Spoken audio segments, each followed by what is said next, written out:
Welcome everyone to this week's podcast. My name is The Grizz. I'm here with Bonta34 as normal, but Bonta, I must confess, it's got here in front of me. I was here to do the Bombercast for round 23, but I could have sworn we logged on to do the Meltcast 2.0, aka Chernobyl, after what was a terrifyingly frustrating weekend of football. Obviously, the Bombers went down to the Gold Coast and coughed up an opportunity to go seventh if they'd won, with Carlton and losing and a few other results, and the Bulldogs losing a few other results going away.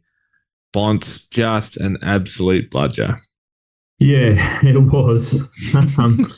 It's tough, mate, because, we joke about it being a Meltcast, but the reality is I just don't care anymore. I've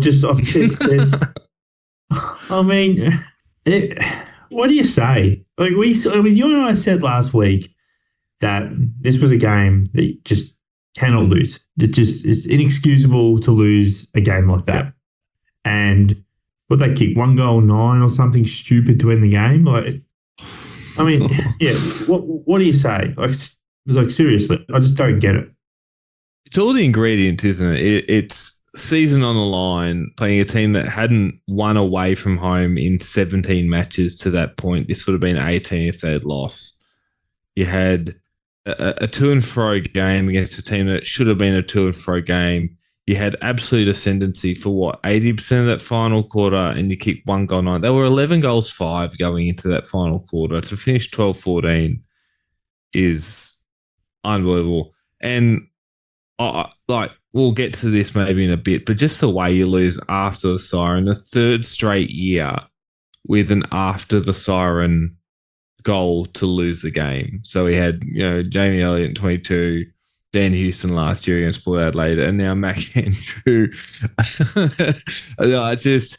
We're inventing ways to do it at this point, aren't we? It boggles the mind, and I don't feel like we learnt anything from the last time we played the Suns, because we still let Matty Rao run around like he had his own footy, and we still allowed them to control contested possession around the ground, which is what you and I talked about last week they love to do. And yeah, just no bright spot. There's a couple of bright spots, but overall it's just what a way for, I know we're mathematically still in the chance to make finals, but what a way to effectively end your season on that sort of loss. Yeah, the problem is, for me, is you're talking, there's some bright spots. I mean, one of them was obviously the fact that Draper kicked, 3 goals, 4 goals, whatever it was. But then he got absolutely towed up in the last quarter. And, how does he not at least make contact? Like that, you know what I mean? So Sam Taylor. Yeah. Not Sam Taylor, he's bloody GWS. Sam Collins, yeah. This is how broken I am right now. Sam, how does Draper not at least make him fight for the ball? Instead, he just jogged behind him, watched him take the mark and then watched him kick into the field. It's just inexcusable. And then Mac Andrews, don't get me wrong, I think he's a great talent. And there's been a lot of talk about how did Matt Andrews kick so many goals when he hasn't done it before. And the answer to that is, well, he normally plays defense, so they put him up forward, and he was pretty good. But how does nobody take the body? It's just dumb, lazy, sloppy football, and it's the same every single year. Yeah, and I can't remember who it was. I think it was Jordan Lewis that said this on one of his radio or TV spots. He just said, late in games, when the game's on the line, they almost look like... But they look like they don't care, which is dumb, because they do care, but they just don't look... They look laconic. I would put it the opposite way. I think they look like they're petrified of losing, and they lose all semblance of structure and program. So to give you an example, there's the Mac Andrew. You could see that every single one of those players were looking at the footy wondering, where's this coming in? Whereas if you go play against the Collingwoods of last year, the Brisbanes of Sydney, they're set up. As soon as that ball leaves, I think it was Caldwell's foot from outside the 50, you've got every single player running to exactly where they should be. Sam Collins gets that ball, and I agree with the Draper. Draper clearly thought the ball was going to take a high bounce. It was going to try edge Collins under it. Collins did what any good defender does. He just beeline the ball in that situation. If the ball goes over your head and you lose, you're losing anyway. You've got to take the risk of taking the football and kicking it forward. Draper needed to be stronger over the body there. Regardless, as soon as Collins gets that ball, there's a bunch of Essendon players who have been ball watching, trying to figure out how they're going to intercept it, and no one's in the positions. And I'm sure that they've trained 1,000 times about where they're meant to be. You go to the Adelaide game, 40 seconds left, stoppage in Adelaide forward 50. The one thing you should always have in a situation is a sweeper on the goal line. They had no one there. They were playing Oz kick. Everyone was, desperate to try win the football to win the game, but no one was paying attention to structure. It is almost like they're so terrified of losing that they stop and they forget to think. And we saw it again on Saturday night too. There was a couple there where you just had a player on the goal line from a stoppage. A goal just wouldn't have happened. It just absolutely. Oh, the Alex Sexton goal late. The Alex Sexton goal late. Exactly. I was screaming at the television about who was on the goal line in that situation. Long ball deep to the pocket. This is predictable stuff. And it was just, bees to a honey pot. Everyone was swarming the contest. It's almost like they're so petrified of losing. They're so desperate not to lose it. They sort of just forget to think and go, all right, situation, what do we need? And that's what Collingwood won a premiership last year doing. Situational football. 2 minutes left. What do we need to do? And, even against Collingwood when we won, we were up by 4 or 5 goals. Collingwood got it within 9 or 10 points just by, again, situational football, taking risks. And we weren't like, that's where it comes down to it to me. We've played enough good football over the course of the year in stretches to have more wins than we do, but we're not good enough in the critical moments. And we can get to individual performances. I thought we can. Sorry, I just want to jump in there. Because so one of the people I've had discussion with during the week is Darrow, and he's made some really positive points. I mean, he's got a very good point that we're only a couple of kicks away from top 4. We're only a couple of kicks away from this. And he's not wrong. The fact is, if we played better in stretches, we'd certainly be a top 4 side. We'd possibly be on top of the ladder or challenging for it. So he's not wrong. Anyone else that makes the argument, they're not wrong. That's a perfectly fine argument to make. My counter to that argument is we didn't, and therefore we're not top 4, and therefore we are where we are. But my problem is that, and as he said. If we'd won on Saturday night, we wouldn't be having these discussions now. We'd be a lot more up and about. So it's just such a it's just. Are we that far off it at the moment? I honestly don't know what the answer to that question is. But the reality is that 20 years of this shit has just worn us all down. Yeah, so I would counter that. I understand what Darrow and let's not point out Darrow specifically. We can, because Darrow loves hearing about himself. So how's it going, Darrow? Okay. Yeah, no, but my problem with that argument of, a couple kicks here were further, but yeah, we also won a bunch of games by a kick. Like we beat Adelaide because the umpire swallowed his whistle in the final seconds where Draper absolutely should have been pinned holding the ball. We beat St Kilda by 4 points, West Coast by, I think, 5 points and 1 point, Richmond by a goal and a half. Like, there are games that could have gone the other way. We drew Anzac Day. What if we lose that by a point? Like, there are games that go the other way as well. Fremantle a week ago, where if you flip that result, we're bottom 4. Like, you can play that either way. I'm not really worried with playing the result and playing a goal here, a goal there. I'm more worried about how have we looked for substantial parts of the year. And we've looked at different points we've looked good, and at different points we've looked horrendous. We beat West Coast by 30 points, but we do not look any good doing it. We look pretty good for a half against Geelong before we capitulate with umpiring. We look good for 20 minutes at a time against Adelaide in ridiculous 9-goal swings either way. We play a good quarter and a half against Fremantle. Like, we're putting in patches, but we're not consistent, and we're certainly not good enough when A, the season's on the line and the game has to be won, and B, when there's critical moments to be won and there are better organised teams in front of us. That loss to Gold Coast wasn't a better organised team. No, I was just going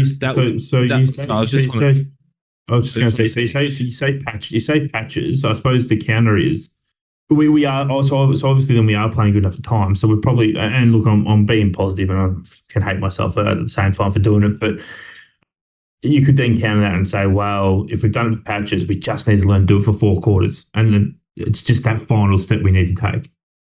Yeah, well, yeah, we could also just all become millionaires. Like that's the like that's to say, oh, we're playing patches, we've just got to turn into four quarters. If it was that easy, there'd be a lot of good teams in the AFL. It's not that easy. It's it takes not, a but long give Brad Scott another pre-season with it, and maybe it does become that easy. Or another 7 years. Apparently, it's an 8-year plan. But well, he's 2 years in, so 6 to go. Yeah, we are. That one he does get misquoted on that quite a fair bit because it's not quite what he meant. But yeah, we're being facetious. But yes, that's obviously not what he meant. But yeah, it was a disappointing result, and like I said, it's made worse by the fact that the Bulldogs and Carlton both lost and lost heavily. So we would have been at least 7th, maybe 8th, maybe 5th. No, sorry, at least 7th, maybe 6th. So and if we win this week against Sydney, for example, and one of those teams loses, we're basically guaranteed a final spot. So that's what it's cost us. That's what 1 goal 9 and poor organisation cost us. It's what we can get into some mechanics of the game if we want. I don't think you're all that interested, but like we had such little production and pressure forward of centre, Menzies, Davey, and Gresham. I know there's some strong defenders of Davey on the board, and I'm starting to wonder how much of that is just romanticism. I'd just like to give a shout out to Hank while we're here because if he's listening.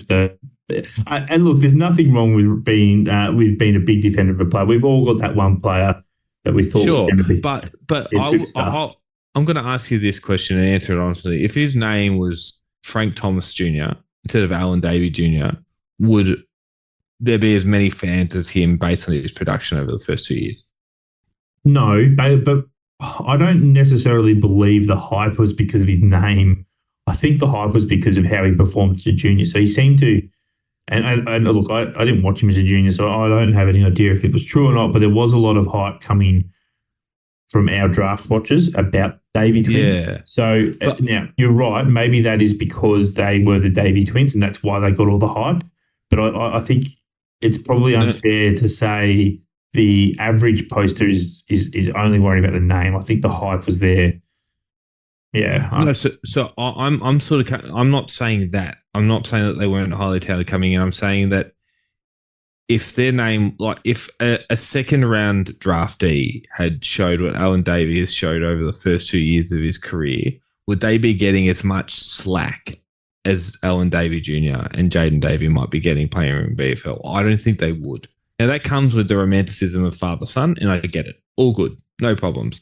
But I think we at least need to acknowledge that our small forward crop at this point is so far off the boil, it's not funny. I also think, and Menzies, he must be the player in the team that does all the right things at training. And Scott just says to the rest of the players, look, to play in this position, you have to do what I want you to do better than Jai Menzies does. He doesn't do the flashy stuff better. I don't know what he does that Scott loves so much. He looked good for the first quarter. He kicked that first goal, and then if he kicked that second goal, his confidence is up and about, and maybe we have different comments. So he looked okay, but then the rest of the game he was invisible. If my grandmother had wheels, she'd be a bicycle. Right, like if he just kicked that goal, it was 15 metres out on a not very tight ankle. Small forwards kicked that. There was a one in the goal square where he could have walked the ball over and he misses. Like, and otherwise he was largely onside for the game. And I don't want to pick on Jai Menzies. Jade Gresham didn't go as much either. I'm now starting to question why we even got Jade Gresham, to be honest. Yeah, like Kyle Langford must be carrying. He has to be carrying something. Jake Stringer, misses set shots. I'm not worried about the set shot misses. That happens. But there was one, he bombed it from 60 metres out with Merritt clear on the 40, on an angle. You just got to hit. You got to make that pass. Like, I just don't think we're getting enough.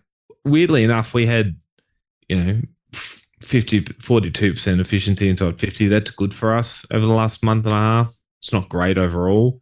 We look good in patches, and it wasn't throughout an entire game. And I don't know. We can talk about some positive. I think Sammy Draper had probably his best game as a forward. I've seen. He probably played better against Fremantle, but he looked pretty good forward. Zach Merritt was industrious as ever.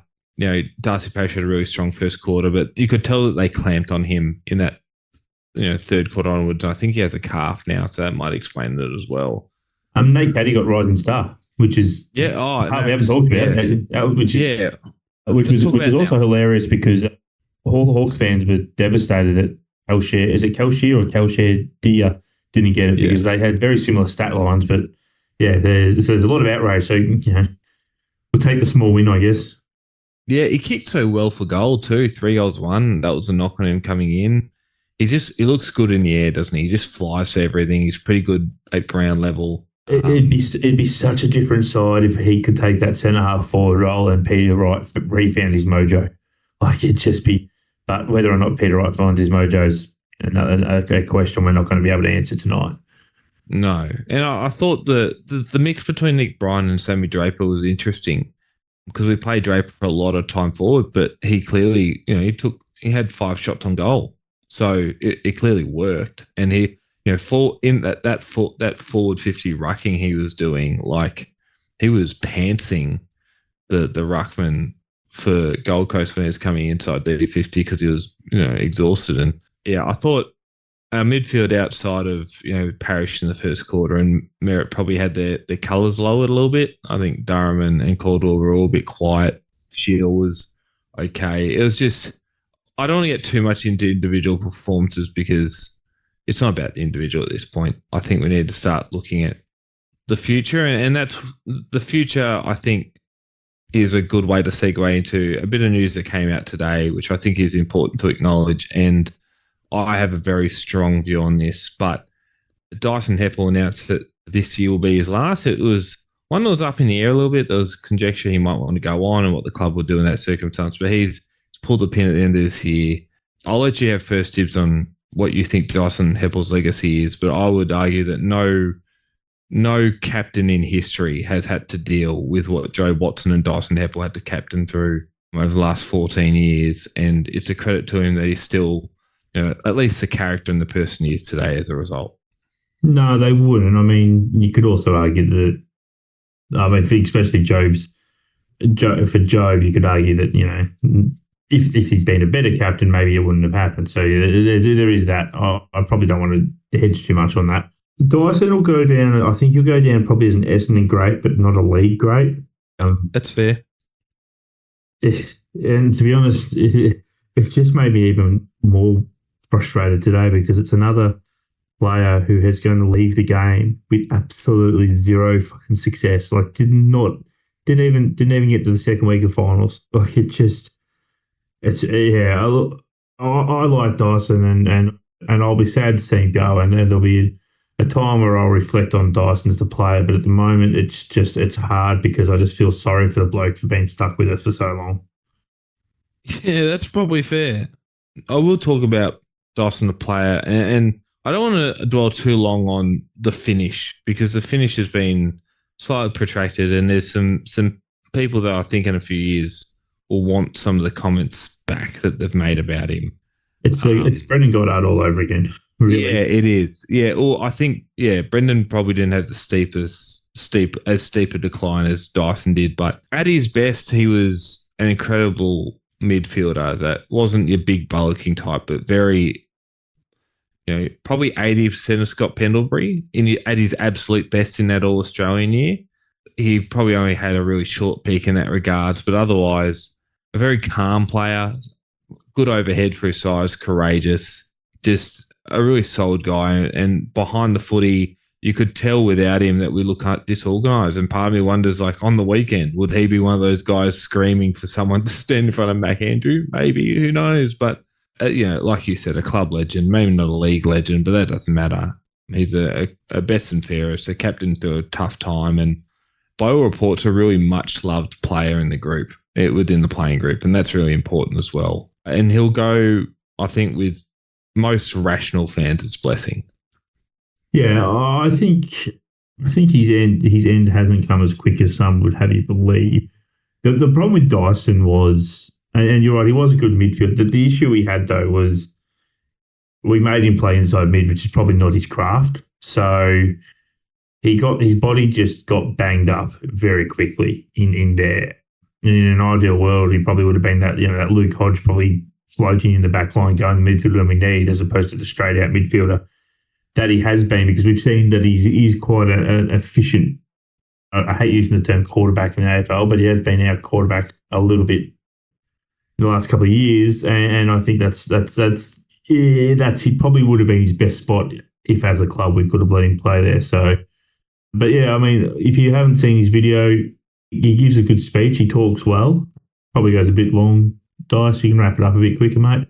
Yeah, he's retiring, so it's entirely up to him what he wants to do, isn't it? Well, on behalf of Bombercast, good luck, Dice, with whatever you got next. Well, it's going to be interesting to see what he does next, because he's a man that loves football, but I don't know if he's got the coaching bug. So maybe he can go do special comments with Joe Watson, and we can get a lot of knackers on Channel 7 Friday night footy. You could see him being an awesome sort of like club welfare officer or something. Like that relationship building thing is his one wood.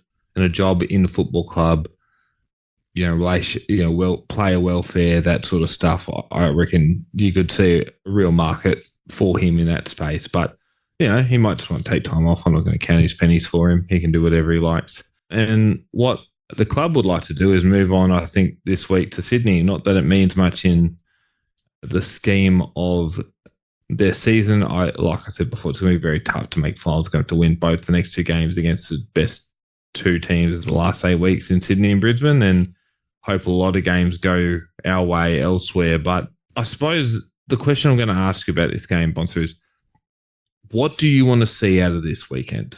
If you walk away from this game on Friday night and go, look, I'm happy, I saw this, what is it? Yeah, this is probably not much to make me happy, because, we win, I'll be frustrated. So I suppose it's just the young kids having a crack again. So I really liked Archie Roberts. I really liked Nate Caddy. I liked Jai Menzies early, as I said. I would like to see that continue. I didn't even mind Alwyn Davies' pressure. I thought that was all right, although he just can't get his hands on the pill at the moment, so that's a bit of an issue there. I actually didn't mind Ben Hobbs' initial attack when he came. So and this is the problem. I liked them initially and then they fell away. So I'd like to just maybe see them continue it. I probably disagree slightly in that. So there is that talk that, even if we win the two, we may make finals. I think if we win both, we probably would play finals, but I don't know if I want to anymore. So, it's, and then the thing is, us beating Sydney, then going up and beating Brisbane, it's the kind of thing we do. It really, let's be honest, it's the Essendon thing to do would be to go out and win these two games.